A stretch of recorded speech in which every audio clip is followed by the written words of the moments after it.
Со 15 милиони денари ќе бидат санирани 5 улици во градот и во село Клечовце и ударните дупки. Ова е предвидено со планот за одржување на јавни патишта на општина Куманово за 2026 година, изгласан на последната седница од советниците. Во декември беше донесен програма за уредување на градежно земјиште во која беа предвидени средства за оваа намена во висина од 15 милиони денари. Бидејќи се работи за групна набавка, потребно е да се направи план за реализација согласно потребите од лице место. Предвидени се 5 улици кои што ќе бидат санирани и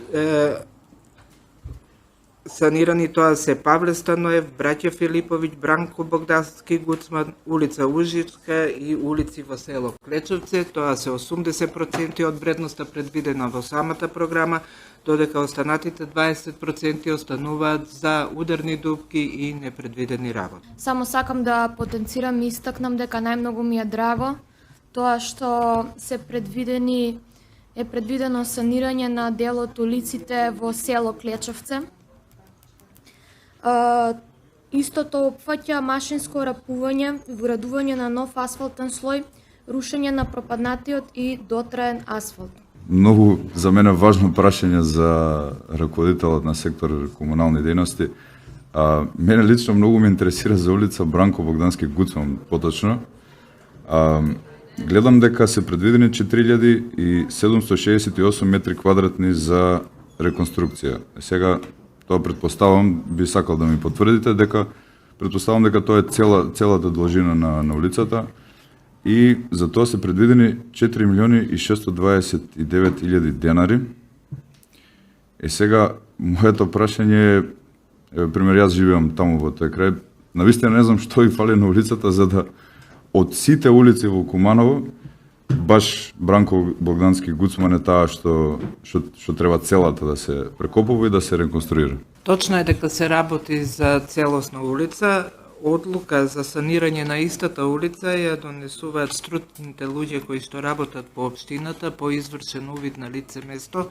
Секако е констатирано дека за истата треба да се направи реконструкција и од тие причини е ставена тука. Не знам за Бранко Гуцман дали е во добро состојба, меѓутоа голем број на улици што во одлична, ако е тогаш може да направиме промена на план. Овој план се менува. Значи сега предлагам да го усвоиме затоа што има многу улици, не многу, ама улици што навистина им треба санација. И потоа ако мисли советникот дека неговата улица е спорна, ќе ја менуваме. Тоа се многу пари, навистина можеби 5-6 улици со тие пари треба да направиме, ако стручна служба мисли дека предлогот на советникот може да биде прифатен.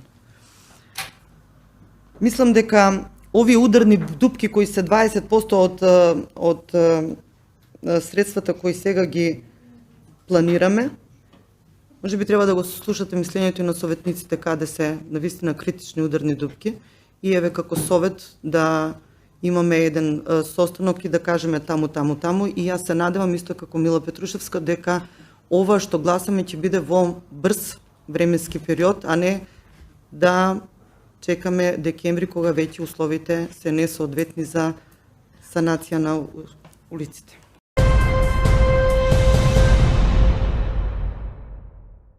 Секторот за контрола и истраги преку одделението за оперативни работи спречи обид за нелегален пренос на готовина во износ од $500,000 евра пронајдени во бункер на минибус, што резултираше со историски најголема заплена на девизи, истакна директорот на Царинска управа Бобан Николовски на пресконференција на која информираше за случајот. Девизите и возилото се трајно одземени, а сторителот државјанин на Република Албанија е соодветно гонет. Обидот е откриен во акција на одделението за оперативни работи на влез во државата на граничниот премин Табановце, во која била извршена детална контрола на минибус, сопственост на туристичка агенција од Албанија со кој биле превезувани 7 патници. Согласно законот, запленетите девизи се предадени на агенцијата за одземен имот, од каде се депонирани во Народната банка.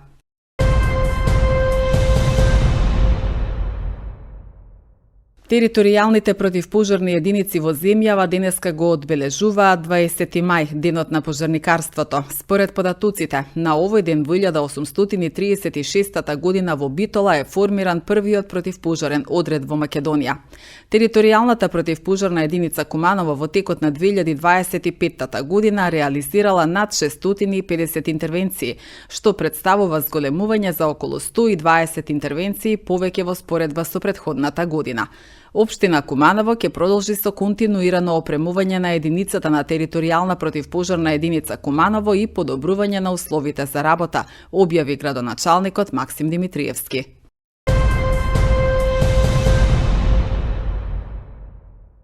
Филип Филиповски е новиот председател на Општинскиот комитет на ВМРО ДПМНЕ Куманово.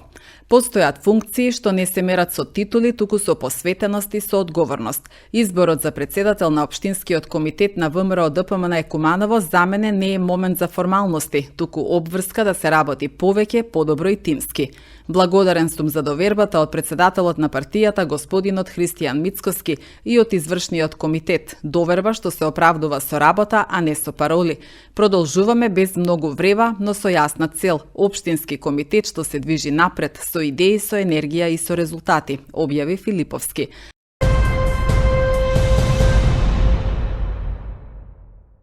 Во Занаепчиски дом вчера вечер се одржа комеморација во чест на примариус доктор Јордан Пачков, поранешен председател на Општинскиот комитет на ВМРО ДПМНЕ Куманово, пратеник, советник, лекар и патриот, кој целиот свој живот го посвети на народот и државата, објави партијата.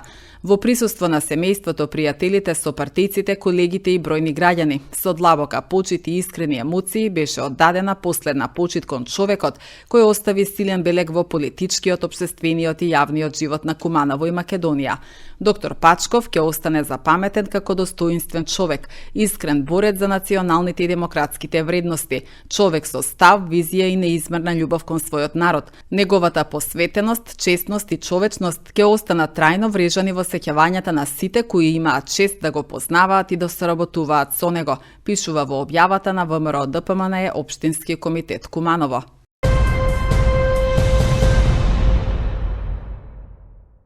Градоначалникот на Општина Куманово Максим Димитриевски денеска потпиша меморандум за соработка со вишиот резидентен директор на Националниот демократски институт Роберт Скот Хейзлет.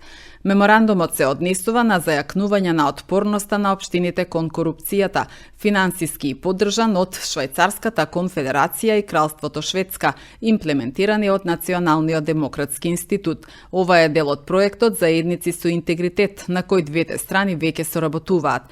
Проектот ги поддржува општините, министерствата и агенциите на централната власт за ефикасна идентификација на ранливоста од корупција во општините, зајакнување на капацитетите на граѓанското општество за следење на донесување одлуки во општините и испораката на услуги.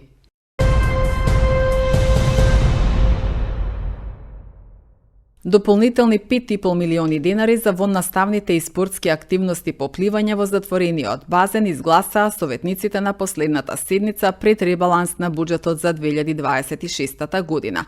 Проектот функционира од отворањето на базенот. Активно се вклучени 1100 основци и средношколци, пливачи, непливачи, ученици со попреченост.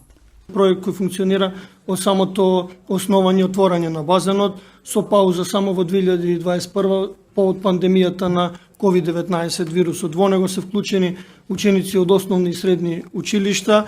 Претходно беа одржани обуки за наставниците за да работат со учениците и непливачи ги вклучивме, бидејќи првично беа вклучени само учениците кои знаат да пливаат, а потоа и дел ученици со попреченост. Проектот функционира, а сектор за образование е само координатор помеѓу училиштата и објектот, бидејќи сега функционира, е даден на користење согласно одлука на Советот на општина Куманово на јавното предпријатие Куманово паркинг.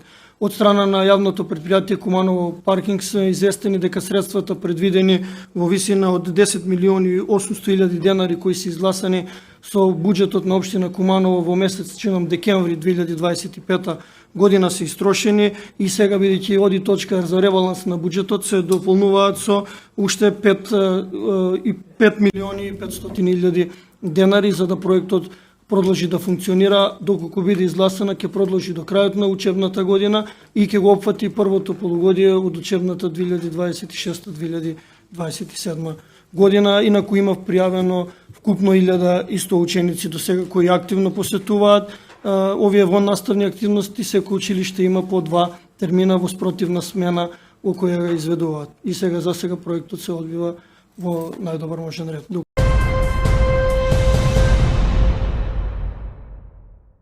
Во рамки на проектот за меѓуетничка интеграција на младите во образованието, ученици и наставници од Средното техничко училиште Наце Боѓони беа во посета на Скопје и Катланово. Во Скопје учениците имаа можност да го посетат земјоделскиот факултет и да следат предавања за квалитетот и безбедноста на храната, а посетија и 4 лаборатории и одблизу се запознаа со нивната работа. При посетата на Катланово е реализирана работилница на тема "Јас како дел од природата", објави училиштето.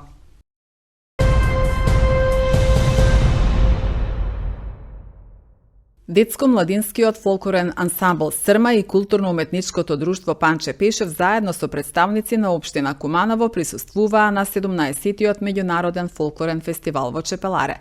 Фестивалот во збртимената општина од Бугарија имаше ревијален карактер, на кој настапија културно-уметнички друштва од Македонија, Бугарија, Грција и Турција. Во рамките на првата посета на Чепеларе, кумановските друштва пред многобројната публика достојно го представија богатото македонско културно наследство преку традиционални ора и народни носи, објави општина Куманово.